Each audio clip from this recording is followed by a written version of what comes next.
तो देखो, एक्सरसाइज 3.1 में ये जो क्वेश्चन नंबर 10 था, ये मुझे तुम लोगों को करा कर देना था कि किस तरीके से हम लोग ये क्वेश्चन करेंगे और इसका अटेम्प्ट कैसा रहेगा। ठीक है, तो मूव करते हैं इस क्वेश्चन की तरफ फटाफट। देखो क्या बोला जा रहा है।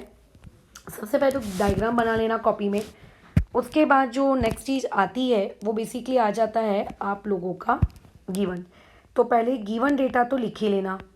जब गिवन डेटा लिखोगे तो गिवन डेटा में आ जाएगा कि जो लाइन डी ई है ये पैरेलल है, किस चीज़ के पैरेलल है, लाइन जी एफ के, है ना।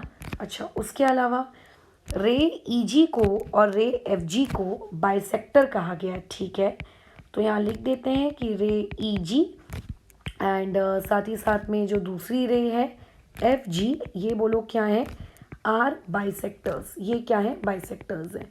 किस चीज़ के बाइसेक्टर्स हैं, of angle D E F, जो एंगल डी ई एफ है उसका।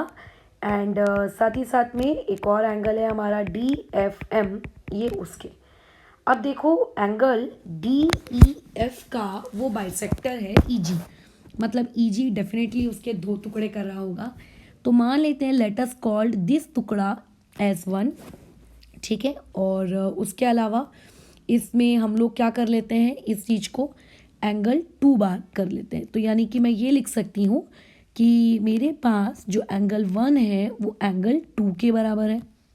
Similarly F G D F M का एंगल बाइसेक्टर है, तो अगर मैं इसको एंगल थ्री कहूँगी और अगर मैं इसको एंगल फोर कहूँगी, so you can write angle three equal to angle four.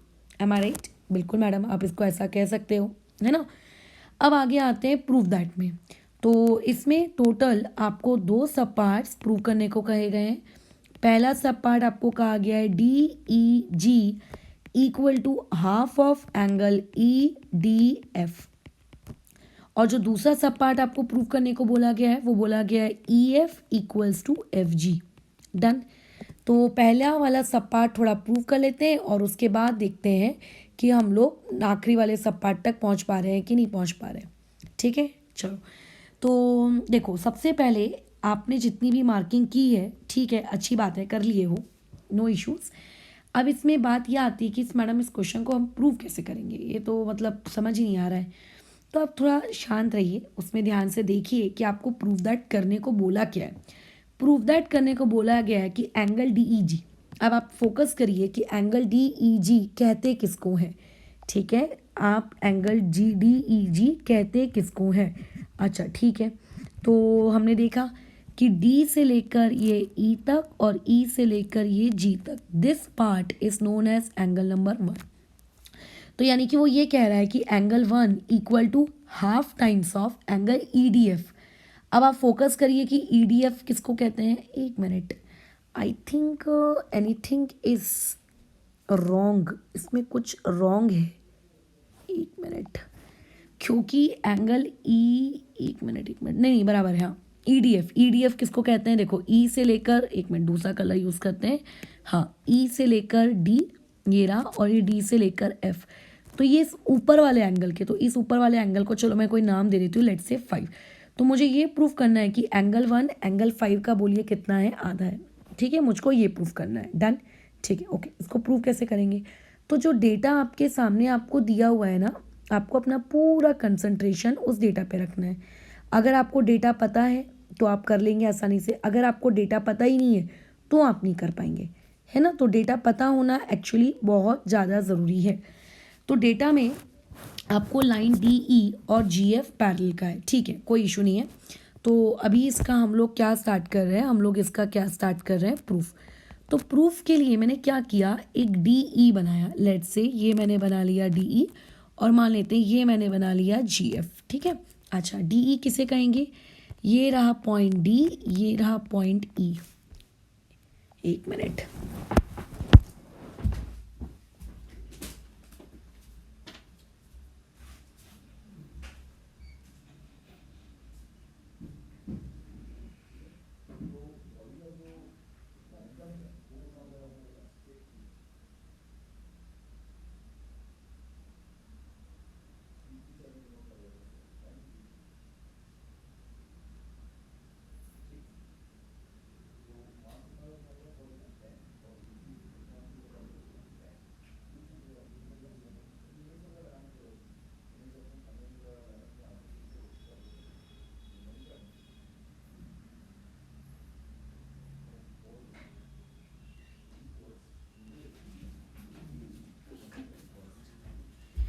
ठीक है, चलो ड्रॉ कर लेते हैं इसको।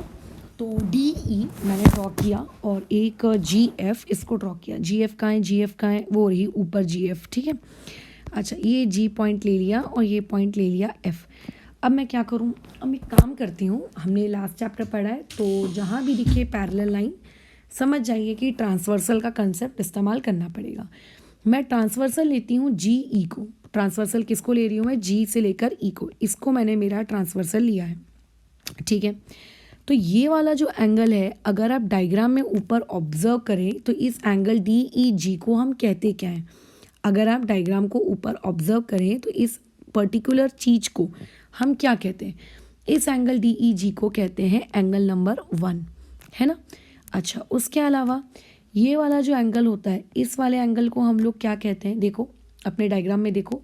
अरे इसको तो कोई नाम ही नहीं दिया, चलो इसको एक नाम दे देते हैं। Let's say we call this angle as 6। तो ये एंगल 6, अगर ये दोनों पिंक लाइंस, ठीक है, अगर ये दोनों पिंक लाइंस, ठीक है, आप लोगों का क्या है, ये अगर ये दोनों पिंक लाइंस पैरेलल हैं तो आपको नहीं लगता कि यहाँ पर आप लोगों का ये जो एंगल 1 और ये एंगल 6 है ये आपस में इक्वल हो जाएगा, है ना। ये आपस में इक्वल हो जाएगा। क्यों इक्वल हो जाएगा, अल्टरनेट एंगल से। अरे हाँ यार, ये तो इक्वल हो जाएगा, ये तो बहुत अच्छी बात है। ठीक है, लिख देती हूँ मैं, मुझे नहीं पता कि आगे मुझे इसकी नीड पड़ेगी कि नहीं पड़ेगी, मैं लिख देती हूँ। तो मैं यहाँ लिख देती हूँ कि मेरे पास जो सेक DE है वो पैरेलल है किस चीज़ के, सेक GF के, ठीक है। और साथ ही साथ में हमने सेक EG को क्या ले लिया है, इस ट्रांसवर्सल, इसको हमने क्या ले लिया है, हमारा ट्रांसवर्सल। तो अगर मैं इसको ट्रांसवर्सल लेती हूँ तो एंगल 1 इक्वल टू एंगल 6 हो जाएगा। इसका हम रीज़न दे देंगे, बोलो क्या, अल्टरनेट एंगल, ठीक है। इसका रीज़न हम लोग क्या दे देंगे, अल्टरनेट एंगल, ठीक है। डन, दे दिया हम लोगों ने, चलो बहुत ही बढ़िया। तो ये तो हो गया, और बताओ और क्या बाकी रह गया है। अब आगे और कोई जानकारी जो हमारे पास है जो हम लोग ध्यान नहीं दे रहे हैं। तो एक जानकारी हमारे पास ये है कि EG एंगल बाइसेक्टर है ना, किसका, DEF का। चलो जो जो पता है लिखते चलते हैं, आगे क्या पता किसकी कहाँ यूज़ पड़ जाए। तो EG is the angle bisector, है ना, इज़ द एंगल बाइसेक्टर, किसका एंगल बाइसेक्टर है, एंगल DEF का। जितना हमने पढ़ा है उसके हिसाब से हम इतना तो जानते हैं कि वो दोनों एंगल्स के इक्वल टुकड़े होंगे, मतलब 1 बराबर 2 हो जाएगा, इतना तो हम जानते हैं। यानी कि मैं लिख सकती हूँ कि एंगल 1 बराबर एंगल 2, और ये दोनों टुकड़े उस बड़े वाले एंगल का बाई 2 रहेंगे, मतलब DEF का डिवाइड बाई 2। प्रीवियस चैप्टर में भी आपके बहुत सारे क्वेश्चन एंगल बाइसेक्टर से रिलेटेड थे, तो जो जो क्वेश्चन एंगल बाइसेक्टर से रिलेटेड थे वो मैंने आपको इसी तरीके से करवाया। अगर आपने वो सब देखे हैं तो आपको ये बहुत ईजिली समझ में आ रहा होगा कि अच्छा क्या बोलना चाह रही है, ठीक है। अच्छा चलो, खैर मुझे नहीं पता मुझे आगे इसका यूज़ पड़ेगा कि नहीं पड़ेगा, मेरे को जो जो इन्फॉर्मेशन पता है मैं सब लिख के दे रही हूँ। अच्छा, और मेरे को एक और चीज़ एंगल बाइसेक्टर दी हुई है FG, किसका, DFM का। चलो लिख लेते हैं, यहाँ पे उसको भी लिख दिया कि FG जो है वो क्या है, एंगल बाइसेक्टर है, किसका, एंगल बाइसेक्टर है आपके एंगल DFM का। तो एंगल DFM के 2 इक्वल टुकड़े हुए होंगे, कौन से हैं वो 2 इक्वल टुकड़े, एक का नाम है 3, एक का नाम है 4। तो एंगल 3 इक्वल टू एंगल 4 आ जाएगा, और वो बड़े वाले एंगल का कितने होंगे, बाई 2 होंगे, है ना। तो जो जो हमें गिवन दिया था उस गिवन इन्फॉर्मेशन से मैं जितना जितना लिख सकती थी मैंने वो सारी इन्फॉर्मेशन लिख दी। अब मेरे पास कुछ भी गिवन डेटा नहीं बचा जिसको मैं लिख पाऊँ, मेरे पास अब कोई भी गिवन डेटा नहीं बचा। अब मैं क्या करूँ, कोई इशू नहीं है, ट्राई करते हैं, देखते हैं क्या कर सकते हैं। खैर अब ये काम करते हैं, ये जो एंगल 1 और एंगल 2 आपस में इक्वल है, हम एक काम करते हैं, इसको लेट कर लेते हैं कि लेट एंगल 1 और एंगल 2 को अब से हम क्या बोलेंगे, x। और सिमिलरली मैं ऐसा लेट कर लेती हूँ कि मैं एंगल 3 और एंगल 4 इन दोनों को अब से क्या बोलूँगी, y। अब अगर कोई तुमसे पूछे कि ये वाला जो ऊपर आ जाओ ऊपर आ जाओ ऊपर आ जाओ, हाँ, अगर कोई तुमसे ये पूछे कि ये वाला जो आपका एंगल है, एंगल DEF कैसे बनता है, तो आप ये नहीं बोलोगे कि अच्छा मैडम एंगल DEF है ना, उस बेचारे के ना तो 2 इक्वल टुकड़े हो गए थे, तो एंगल 1 प्लस एंगल 2 के एडिशन से बनता है, और इसको नाम दे देंगे हम लोग एंगल एडिशन प्रॉपर्टी, है ना। इसको क्या नाम दे देंगे, एंगल एडिशन प्रॉपर्टी। और एंगल 1 को कितना माना गया है, एंगल 1 को x माना गया है ना, एंगल 1 को क्या माना गया है, एंगल 1 को x माना गया है, और एंगल 2 को भी क्या माना गया है, x माना गया है। तो x प्लस एक्स, यानी कि यहाँ से मेरे पास एंगल DEF की वैल्यू कितनी आ जाएगी, 2x आ गई। क्या फ़ायदा हुआ, पता नहीं पता क्या फ़ायदा हुआ, मुझे भी नहीं पता। आगे देखते हैं क्या फ़ायदा हुआ हमारे।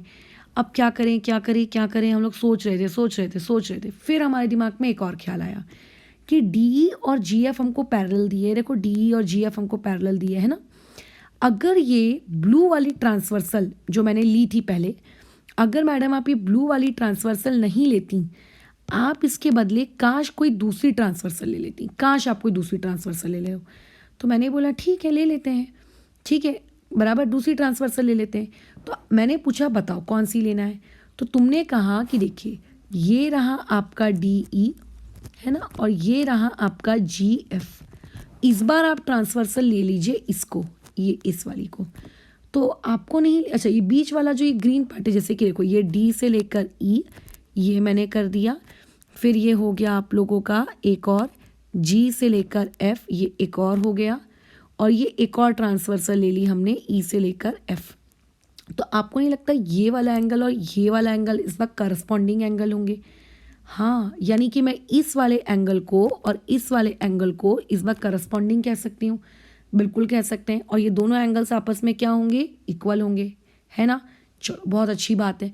तो क्या लिख सकती हूँ मैं, बताओ मैंने क्या किया है, मैंने क्या किया है इस बार, जो गिवन डेटा दिया था उसी को मैंने यूज़ किया। गिवन डेटा क्या दिया हुआ था कि जो मेरी लाइन DE है ये पैरेलल है किसके, GF के, वो मैंने लिखा। बस इस बार मैंने ट्रांसवर्सल बदल ली, ठीक है। एंड हम लोग ट्रांसवर्सल किसको ले रहे हैं, डायग्राम में देखिए हम ट्रांसवर्सल ले रहे हैं EM को। तो यहाँ पे हम लोग लिख देंगे कि and EM is the transversal. अगर EM ट्रांसवर्सल है तो आपको तो साफ साफ दिख ही रहा है कि वो दोनों एंगल आपस में कैसे हैं, करस्पॉन्डिंग एंगल।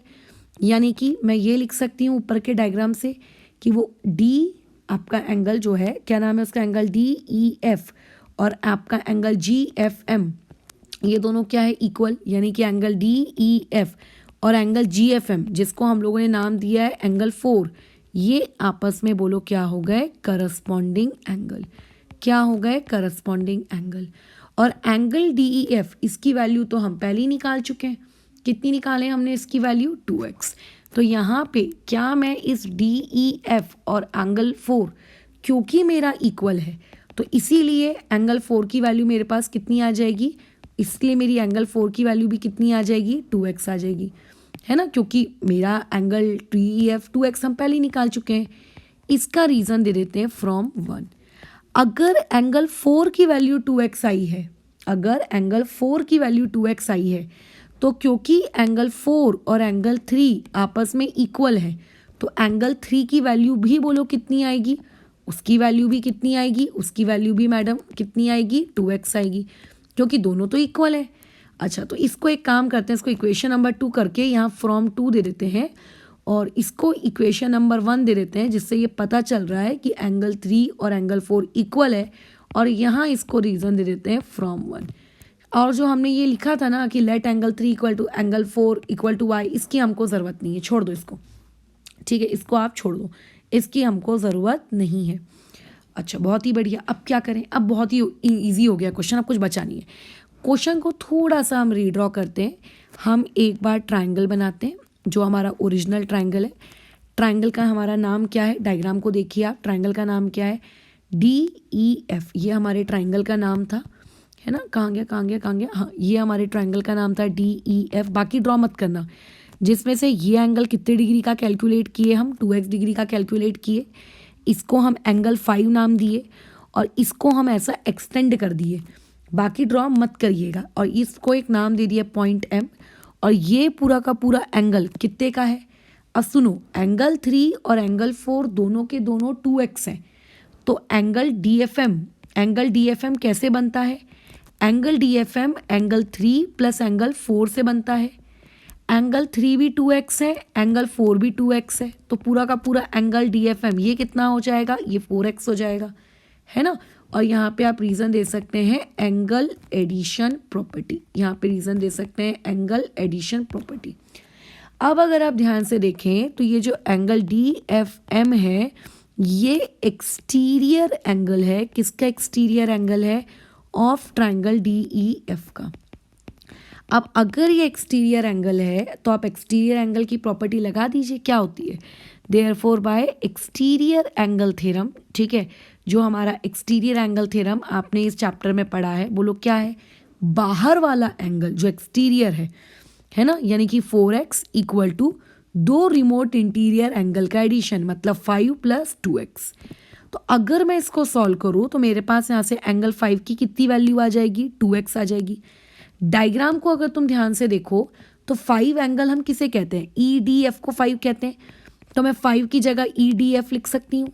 ये जो 2 मेरा यहाँ मल्टीप्लाई में है इसको मैं डिवाइड में ला सकती हूँ, ऐसा अपॉन 2 इक्वल टू क्या आ जाएगा? x आ जाएगा। अब क्वेश्चन को ध्यान से देखो, हमने x किसको अज्यूम किया था? हमने x अज्यूम किया था एंगल 1 को और एंगल 2 को, दोनों को ही x कहा था। तो आप x की जगह एंगल 1 भी लिख सकते हैं, आप x की जगह पे एंगल 2 भी लिख सकते हैं, चॉइस आपकी है, जो कि दोनों ही आपस में क्या है? इक्वल है ना। अगर मैं डायग्राम को देखूं तो x हम किसे कहते हैं? मैडम इस एंगल 1 को भी x कहते हैं, इस एंगल 2 को भी x कहते हैं। आपका मन कर रहा है तो आप एंगल DEG को भी x ले सकते हो, आपका मन कर रहा है तो आप FEG को भी x ले सकते हो। तो मैं x की जगह DEG ले लेती हूँ क्योंकि क्वेश्चन में DEG बोला है, इसीलिए दोनों ले सकते थे, मैंने DEG लिया। आपको नहीं लगता हमको यही चीज़ प्रूफ दैट करने को बोली गई थी? अरे हाँ। तो इस तरीके से अब बताओ, मैंने इस क्वेश्चन के स्टार्टिंग में जो अल्टरनेट एंगल का कंसेप्ट लगाया था, क्या वो कंसेप्ट मेरे कोई काम आया? नहीं आया, है ना, बल्कि यहाँ पे क्या आया? करस्पॉन्डिंग का कंसेप्ट। तो कैसा रहता है जब अपन क्वेश्चन को सॉल्व कर रहे होते हैं उस वक्त अपन को आइडिया नहीं रहता है कि अच्छा ये कंसेप्ट हमारे काम आएगा नहीं आएगा। आपको जो भी गिवन डेटा रहता है उसके अकॉर्डिंग आपको आगे बढ़ना चाहिए। आगे आ रहा है यूज़ तो आगे यूज़ करो, नहीं आ रहा है तो छोड़ दो। तो अब क्योंकि जैसे तुमको पता चल चुका है कि यार इसका तो कोई यूज़ नहीं है, तो अगर आपने अपने स्टार्टिंग के प्रूफ में इस चीज़ को नहीं लिखा और डायरेक्ट आप अपने आंसर की शुरुआत लेट से यहाँ से करते हैं तो वो सही होगा, है ना। अगर लिख भी देते हैं तो कोई टीचर आपका मार्क्स नहीं काट सकता, क्योंकि ज्योमेट्री इज़ नॉट अबाउट रट्टाफिकेशन, it's not about formula. You have to prove things by thinking कि अच्छा ये चीज़ ऐसी हुई होगी, ये चीज़ ऐसी हुई होगी, and for that you have to try. और वो ट्राई आप तभी कर पाएंगे जब आपको चीज़ें बनेंगी, ठीक है। चलो अच्छा, अब क्या करें? अब हम लोग फिर अटक गई हम लोगों की गाड़ी। अब एक और चीज़ प्रूव करनी है। क्या प्रूव करना है हम लोगों को? आ जाओ आ जाओ आ जाओ। हाँ, ये डायग्राम को थोड़ा सा मैं साफ कर देती हूँ, गंदा दिख रहा है बहुत, ठीक है। हमें प्रूव करना है कि EF और FG आपस में इक्वल होने चाहिए। अच्छा ठीक है, डायग्राम को थोड़ा और क्लीन कर देते हैं। ये EF मतलब कौन? ये रहा आपका E से लेकर F। FG मतलब कौन मैडम? ये रहा F से लेकर G। अच्छा चलिए ठीक है, प्रूफ करके दीजिए कि ये दोनों आपस में इक्वल है। कैसे करेंगे प्रूफ बताओ? इसमें तो हमारी गाड़ी अटक गई। अब EF इक्वल टू FG हम कैसे प्रूफ करें? तो देखो EF इक्वल टू FG वाला जो पार्ट है इसको प्रूव करने के लिए ये जो आपका एंगल 6 है ना, ये आपको पता होना चाहिए, ठीक है। ये वाला जो एंगल 6 है ये आपको पता होना चाहिए कि भाई आखिर तुम्हारी वैल्यू क्या है, ठीक है, तुम कितने के हो, आपको ये पता होना चाहिए। अच्छा चलो ठीक है, अगर लेट से पता चल जाता है तो हम फिर प्रूफ कर सकते हैं। अब ये एंगल 6 की वैल्यू हम कैसे निकालेंगे बताओ? ये एंगल 6 की वैल्यू हम कैसे निकालेंगे? तो मैंने तुमको एक प्रॉपर्टी पढ़ाई थी, वो प्रॉपर्टी तुम्हें शायद याद होगी। मैंने इस प्रॉपर्टी के थ्रू तुमसे एक इलस्ट्रेशन भी करवाया था। अगर नहीं करवाया होगा तो मैं डिस्क्रिप्शन बॉक्स में इसका लिंक दे दूंगी, जिससे तुम्हें पता चलेगा कि एंगल D जितना भी डिग्री का होता है, एंगल G जो रहता है उसका हाफ होता है। एंगल D जितने भी डिग्री का रहता है, एंगल उसका क्या होता है? हाफ। लेट से अगर तुम्हें ऐसे समझ में नहीं भी आ रहा है कि मैडम आप क्या बोल रहे हो, समझ नहीं आ रहा है, तो कोई दिक्कत नहीं, मैं करके दिखा देती हूँ। EFG कहाँ गया एंगल? EF ट्राइंगल बना लेते हैं। ये कहाँ गया? एक मिनट, डायग्राम मुझे देखना पड़ेगा। देखो ये रहा E पॉइंट, ये रहा F पॉइंट, ठीक है। इसको नाम दे दिया E से लेकर F, और ये हो गया आपका पॉइंट यहाँ पर G। इसको मैंने यहाँ पे ऐसे ज्वाइन कर दिया, है ना। उसके बाद ये रहा बाहर वाला एंगल। अच्छा, ये बाहर वाले एंगल का यहाँ पे नाम है M। तुम जानते हो इसको कहा जाता है एंगल 4 और इसकी वैल्यू है 2x।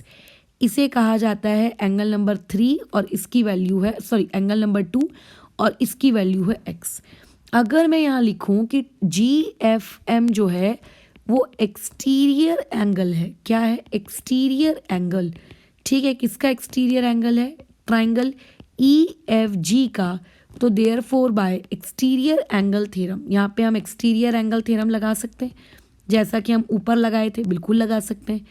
अगर आप एक्सटीरियर एंगल थ्योरम लगाएंगे तो आपका जो वो बाहर वाला एंगल 4 है इक्वल टू एंगल 2 प्लस वो एंगल G हो जाएगा। एंगल 4 2x है, एंगल 2 आपके पास x है, प्लस में ये एंगल G है, तो 2x माइनस एक्स, यहाँ से एंगल G की वैल्यू आ गई x। किससे क्या फ़ायदा हुआ? हमको जो प्रूफ करने को बोला था वो तो हुआ नहीं, हो गया भाई। अब देखो आपके पास ये एक ट्राइंगल है EFG, है ना, ये E पॉइंट, ये लेट से G पॉइंट, ये लेट से F पॉइंट। ये आपको पहले से x डिग्री पता था, ये वाला आपका भी x डिग्री आ गया। सो देयरफॉर मैं ये लिख सकती हूँ कि angle E equal to angle G। अब आप ध्यान रखिएगा, आगे जो आपकी थर्ड एक्सरसाइज है, उस थर्ड एक्सरसाइज में आप एक आइसोसेलेस ट्राइंगल थ्योरम पढ़ेंगे। तो वो आइसोसेलेस ट्राइंगल थ्योरम ये कहता है, बाय आइसोसेलेस ट्राइंगल थ्योरम अगर दो एंगल्स इक्वल हैं, ठीक है, अगर दो एंगल्स इक्वल है तो उनकी अपोजिट साइड्स भी इक्वल होती है। तो देखो ये इसके अपोजिट साइड कौन सी है? इसके अपोजिट साइड है FG, और एंगल G के अपोजिट साइड कौन सी है? देखिए जरा, इसके अपोजिट साइड है EF। तो FG इक्वल टू क्या आ जाएगा आप लोगों का? EF, ठीक है। और यही चीज़ तुमको प्रूफ करनी थी, तो ये हो गया हमारा प्रूफ नंबर 2 डन। तो इस तरीके से 3.1 के जितने भी हमारे क्वेश्चन थे वो हमने डिस्कस किए। तो 3.1 कम्प्लीटली ख़त्म होती है, इसमें एक भी ऐसा क्वेश्चन नहीं है जो मेरी तरफ से पेंडिंग है, ठीक है। फिलहाल इस क्लास को भी यहाँ के लिए रुकते हैं।